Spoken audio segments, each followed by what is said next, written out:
What's up, guys? Good morning. Good morning, good morning, good morning. Happy Monday to you. Beginning of another amazing week. It's hot out in Jersey right now. 100 degrees today. 100 degrees yesterday. Hope you guys are keeping cool. Hope you guys are building great teams. Get ready to set you up with a great team checklist. So if you are building a team, if you are a small shop right now, even if you have a team and you're looking for ideas to build that team greater, make sure you grab a pen and a notepad. Get ready to take some notes. I have 7 quick steps for you right now that will help you, even if you take 1 or 2 of these ideas and you perpetuate them into building your team. I promise you, you will see big things from that. So guys, if you get value from these videos, by the way, do me a favor right now and go ahead and share them. If you are also one of those people that watches a lot of my stuff and you get value from it, make sure you subscribe so you can see me when I go live. There's a subscription button up top, I believe. It pops up when I go live. So make sure you do those things. What's up, John? Good morning. All right, guys, so let's get cracking. You ready? Here's the 7 quick steps on how to build great teams. And by the way, these are things that not only did I write down, but these are the things that my team does. And I'm going to go through and give you a few samples on each one, on each thing, right? So number 1, you must track numbers, right, guys? We use what's called a scorecard. Each week, all of my team members report to a scorecard their individual accountable, the numbers that they're accountable for individually, right? That scorecard gets tallied up individually through each department and then eventually makes its way up to me so that when I have a meeting once a week with my team, I see all the numbers through all the companies. Actually, I only see the 7 numbers that are important to me.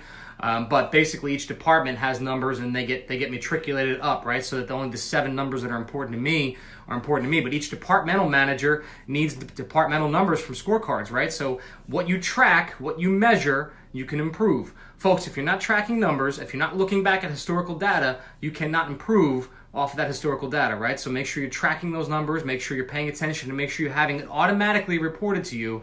You should not be, as a manager, out there searching for numbers, right? If you're asking for data each week, that's a problem.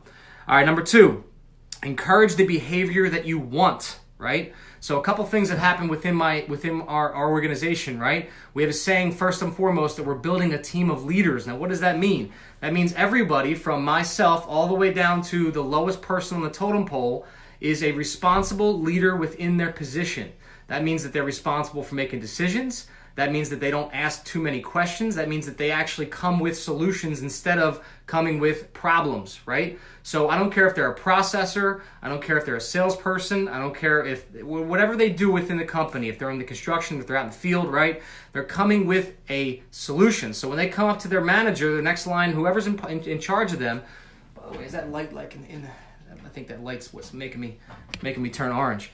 Anyway, if they're coming to the person above them, they're coming to the person with a solution, right? They're not coming with a challenge. They're not saying, how would you like me to fix this? They're saying, I have this 1 or 2 ways I think I should fix this, and this is what I'm planning on doing, right? They're asking for permission, not asking for a solution, right? I know it's a slight change, slight variation, but I can promise you it makes a gigantic difference. It's a mindset that we took from a book called Turn This Ship Around. If you haven't read that book yet, it's a great book. Make sure you read that. It's a great book on leadership. And it's about a submarine captain who used this philosophy and made a complete 180 on his business. What's up, Tim? What's up, Benji? What's up, Brian? Good morning. And also, we create solutionists. So I kind of hinted at that already, right? But they bring solutions. They don't bring problems. So when they're out there in their field or in their position, they're actually creating solutions. They're not creating issues. So if an issue comes up, they're empowered to fix it, right? Now, along those lines, we have to also make sure that they're empowered to fail. And this is where I think a lot of business owners and a lot of leaders really, really take this stuff personally, and they're failing because of not allowing failure, okay? We have to allow our people to fail because that's how they get better. So a lot of your owners are out there, think about this. How did you get to the position that you're at right now? The fact is that you built something, you failed, you got back up, you did it again, you built something else, you failed, you got back up, you did it again. That's a logical transition on how you get better and better and better and how you become the leader that you are today, right? Well, you want every person on your team being able to do the same thing. And a lot of people will say, the naysayers will go, oh, Joe, well, what if this person fails and they lose $10,000? What if this person fails and they blow up a contract or we lose a client? Guys, it's going to happen. In your past, you've lost thousands of dollars, you've lost clients, you've made mistakes, you've fucked up, and you've gotten better. And if you don't let your team do the same exact thing, they will never get better. And you have to come to the understanding and recognize that because you're not going to get a great team unless you let a team get great, right? You can't hold their hand. You can't change their diapers. You can't fix every single problem for them and expect them to get great. You have to let them fail. My team has lost millions of dollars, not $1,000, not $10,000, not $100, millions of dollars have been lost within my office to build the organization that I've built. But the fact remains that they're one of the best teams in the organization right now. They're one of the best teams in South Jersey right now, and I built them from failure.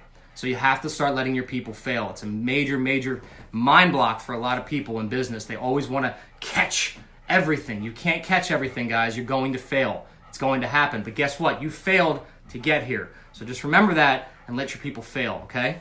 Number 4, choose your team wisely. I talked about this a lot. There's a lot of videos on this that I've made. Make sure you're hiring A players. Folks, we try to get cheap sometimes and hire cheap people. Cheap people will cause you years of chaos down the road. Try to hire people that actually make you feel uncomfortable when you're sitting across from them, when you're actually interviewing them and you're sitting there saying to yourself, why would this person want to come work for me?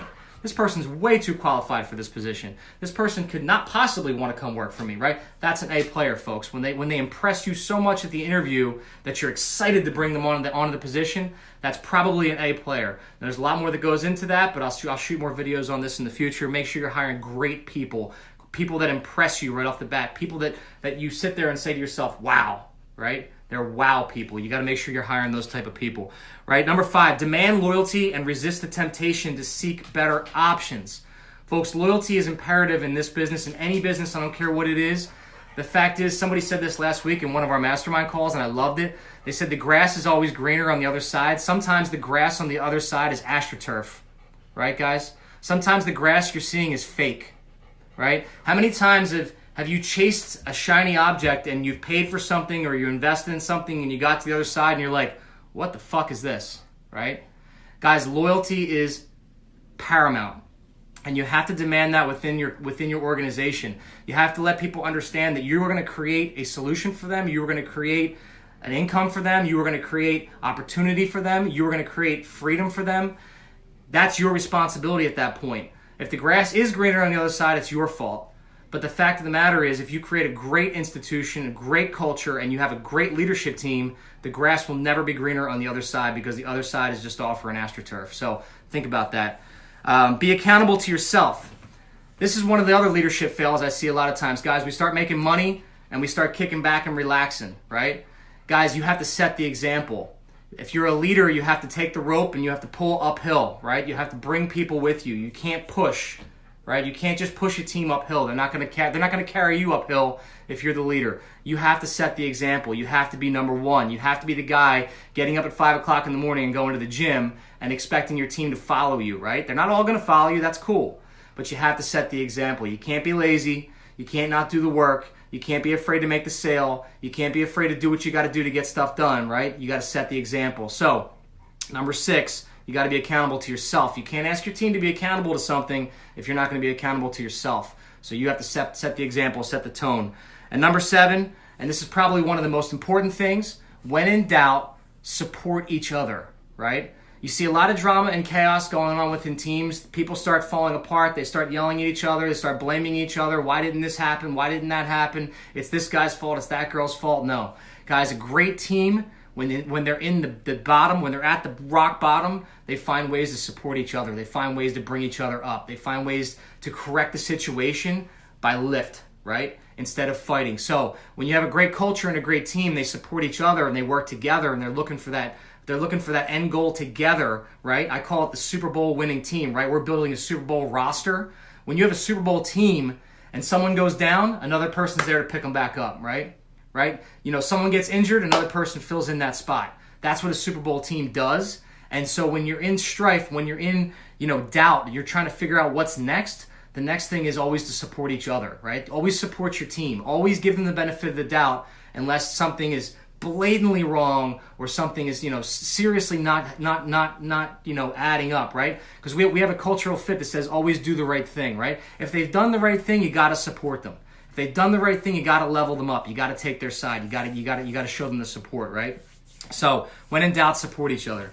So guys, if you want to automate you want to learn to delegate, you want to figure out how to scale your team. If you're in a small business now and you want to try to figure out how to either get it more effective, get it more efficient, grow your team with the right people, or get to the next level, make sure you hit me up and let's get you to a CEO roundtable. The next event, August 8th and 9th in Haddonfield, New Jersey, right outside of Philadelphia, depending on where you're watching here. You know, South Jersey, some people think South Jersey, somehow we're up near New York, but we're right near Philadelphia. So make sure you hit me up. Send me a DM. Let me know what's going on with your business. Let me know what you need help with. Let me know what your issues are.